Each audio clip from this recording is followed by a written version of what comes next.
اسرائیلی وزیراعظم بنجمن نیتنیاہو نے حالیہ دنوں میں اقوام متحدہ کی جنرل اسمبلی میں دو اہم نقشے پیش کیے جو نہ صرف اسرائیل کی حالیہ سفارتی کامیابی کو ظاہر کرتے ہیں بلکہ مشرق وسطیٰ میں ایک ممکنہ نیا منظرنامہ بھی پیش کرتے ہیں۔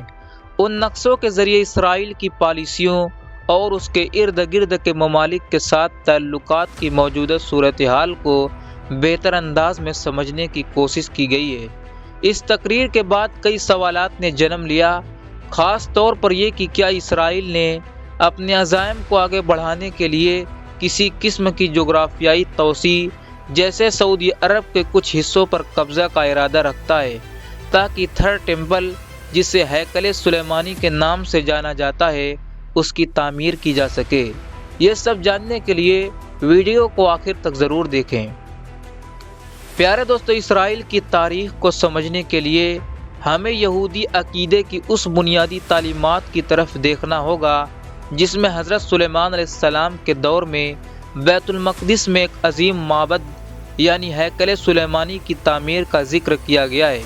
یہ معبد یہودیوں کے لیے ایک مقدس مقام تھا، لیکن وقت گزرنے کے ساتھ یہ معبد تباہ ہو گیا اور اب وہاں مسلمانوں کا مقدس مقام قبۃ الصخرہ اور مسجد اقصی واقع ہیں۔ یہ مقام دنیا بھر کے مسلمانوں کے لیے نہایت اہم ہے۔ یہودیوں کی ایک بڑی تعداد اب اس بات پر یقین رکھتی ہے کہ ایک دن وہ ہیکل سلیمانی کو دوبارہ تعمیر کریں گے جو ان کی مذہبی پیشنگوئیوں میں شامل ہے، لیکن یہاں ایک بڑا تنازع یہ ہے کہ اس معبد کی تعمیر کے لیے قبۃ الصخرہ کو گرانا ہوگا جو کہ دنیا بھر کے مسلمانوں کے جذبات کو شدید ٹھیس پہنچا سکتا ہے اور ایک بڑا عالمی تنازع کھڑا ہو سکتا ہے۔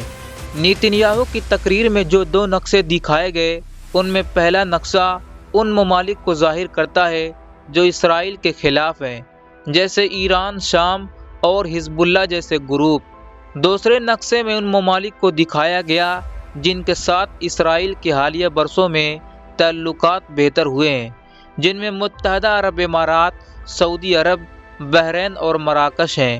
ان نقشوں کے ذریعے نیتنیاہو نے اقوام عالم کو یہ پیغام دینے کی کوشش کی کہ اسرائیل نہ صرف اپنے دشمنوں کے خلاف مضبوط ہو رہا ہے بلکہ اس نے خطے کے کئی اہم ممالک کے ساتھ تعلقات میں بھی نمایاں بہتری حاصل کی ہے۔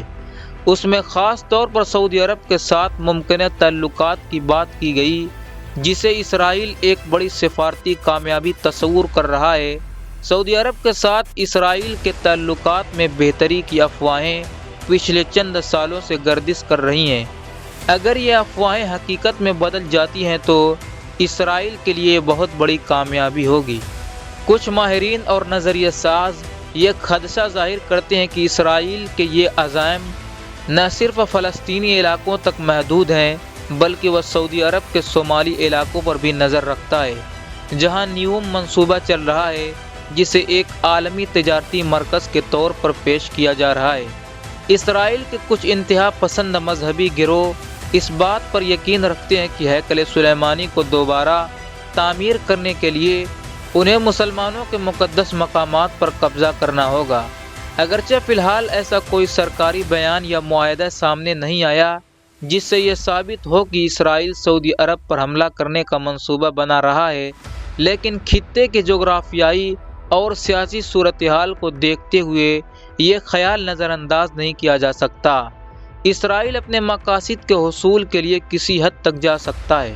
اس ساری بحث کے اختتام پر یہ کہا جا سکتا ہے کہ اسرائیل کے یہ عزائم اور نیتنیاہو کی تقریر کے پس پردہ ایک طویل مدتی منصوبہ ہو سکتا ہے جس میں اسرائیل خطے میں اپنی طاقت کو مزید مستحکم کرنا چاہتا ہے، تاہم تھرڈ ٹیمپل کی تعمیر اور سعودی عرب کے علاقوں پر قبضے جیسے نظریات فی الحال صرف افواہیں اور نظریہ ہیں۔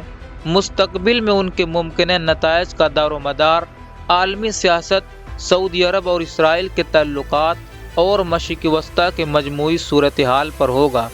یہاں یہ بھی یاد رکھنا ضروری ہے کہ مشرق وسطیٰ میں کسی بھی قسم کے جغرافیائی تبدیلی یا مذہبی مقامات پر حملہ نہ صرف اسرائیل بلکہ پوری دنیا کے لیے بڑے بحران کا سبب بن سکتا ہے۔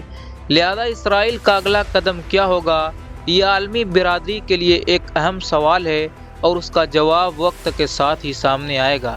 پیارے دوستو، اگر آپ کو ویڈیو پسند آئی ہو تو ہمارے چینل کو سبسکرائب کرنا نہ بھولیں۔ ملتے ہیں اگلی ویڈیو میں، تب تک کے لیے اللہ حافظ۔